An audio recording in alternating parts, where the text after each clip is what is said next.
Monja, muito grata por sua participação. Namastê. Né?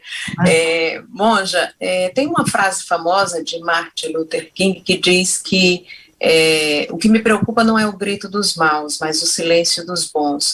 Parece que a cultura de paz, ela tem uma força muito frágil, né? E quando o ódio, a intolerância, a raiva, o rancor, eles tomam conta das pessoas, parece que isso é muito mais forte, né? E se de um lado, por exemplo, a gente vê espíritas falando que a gente precisa evoluir em cada encarnação, cristãos, católicos, evangélicos dizem que a Bíblia tem muitas lições de amor, de perdão, de respeito à verdade. Como é que a senhora analisa essa questão também de pessoas que usam a religião para dominar, para impor suas ideias e tomar o poder? Pois é, esse é o uso errado das religiões e das tradições espirituais, na verdade. A gente já está vendo isso no Afeganistão agora, o abuso que o Talibã está fazendo, abuso com as mulheres de novo, de não educação, mataram os juízas de direito, lá foram 2 assassinadas, porque elas haviam prendido homens que foram impróprios, né? Então, a gente sabe que isso ainda está acontecendo, e dizendo que isso é em nome de Moisés, do Alcorão, quando não é verdade, do profeta Mohammed. Não é isso. Não é isso. É um desvirtuamento dos ensinamentos. A mesma coisa, uma pessoa que se diz cristã, ela vai rir da morte de alguém? Não vai. Toda dor e cada vida importa. Agora, existe um grupo muito barulhento. Não é maioria, mas é barulhento. E ameaçador. E ameaçam com milícias, ameaçam com coisas muito pesadas. E quando essas ameaças são muito fortes e muito pesadas, muitos dos bons falam, mas a voz dos bons não é muito ouvida, porque não está os berros. Não, e é interessante isso. Esses dias teve até uma jovem falando nas redes sociais por que ela gostava de ofender os outros. Ela disse, quando eu ofendo, grito, falo besteira, palavrão, todo mundo me ouve. Quando eu só falo palavras gentis, ninguém me ouve, eu não existo. Então, descobriu-se que, e essa é a época que nós estamos vivendo, que para você ter visibilidade, você tem que ser agressivo, rude, falar besteira, porque as pessoas vão prestar atenção em você. E são pessoas que querem a sua atenção, né? Que vão usar roupas muito extravagantes, né, para serem vistos em todos os lugares, como nós vimos ontem na CPI, né? A gente está vendo pessoas fazendo isso.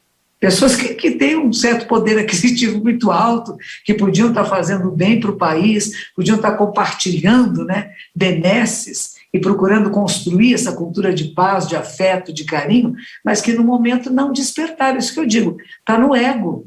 O ego é importante, o ego é que nos faz comer, dormir, relacionarmos, mas o ego pode ser um vilão para nós também.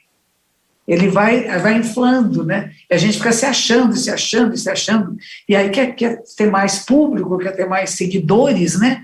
E vai falando bobagem, fazendo bobagem, se envolvendo com aquilo que, em vez de ser benéfico, é prejudicial. Então, nós temos que ter cuidado, sim. E o que você falou de Martin Luther King é precioso. Temos que ouvir as vozes dos bons. Temos que dar visibilidade a essas vozes. Tivemos a semana de Paulo Freire, dos 100 anos, foi preciosa. Muita gente falou sobre ele, coisas maravilhosas que ele ensinou, esse legado que ele deixou. Mas tem outros seres, e a gente precisa dar visibilidade a eles. Senão eles vão ficar escondidinhos lá. E cada um de nós que tem alguma coisa a se manifestar, vamos nos manifestar, mas as nossas manifestações não podem ser violentas, as nossas manifestações não são de ódio nem de raiva.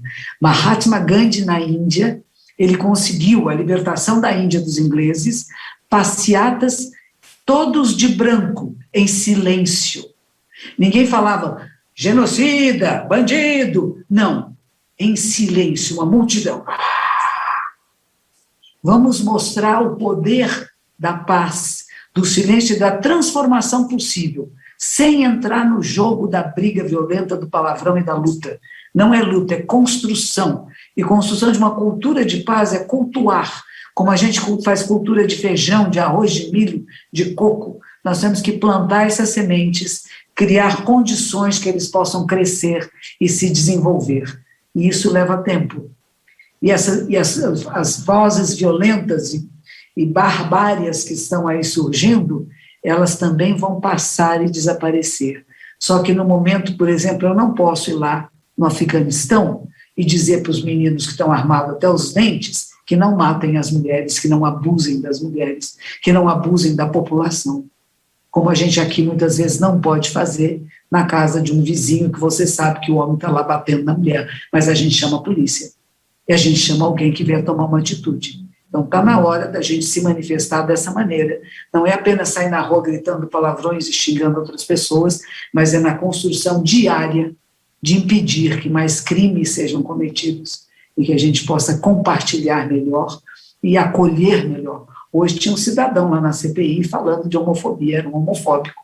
Isso é crime, e é um crime que alguém tem que pagar por isso. Ele pediu perdão, mas pedir perdão, será que é suficiente? Tem que ter uma modificação. No budismo a gente fala de 15 em 15 dias, a gente faz uma sessão de arrependimento, que chama, né? O arrependimento significa eu reconheço a minha falta e me comprometo a não repeti-la. Eu me comprometo a me transformar, chamado metanoia, né? Eu vou ficar diferente. Eu percebo que eu falhei e vou mudar. Agora, o quanto que as pessoas conseguem isso, nem sempre é fácil. Então, em vez de ter raiva das pessoas, em vez de dizer que não tem jeito, a gente diz, tem jeito. Qual será? Eu não sei. Eu conheço um caminho, é nesse caminho que eu vou indo. E eu espero que mais pessoas nos seus caminhos vão se juntando a nós, que acreditamos que sem violência, sem guerras, sem armas, nós acolhendo e com carinho e afeto, nós vamos transformar essa realidade.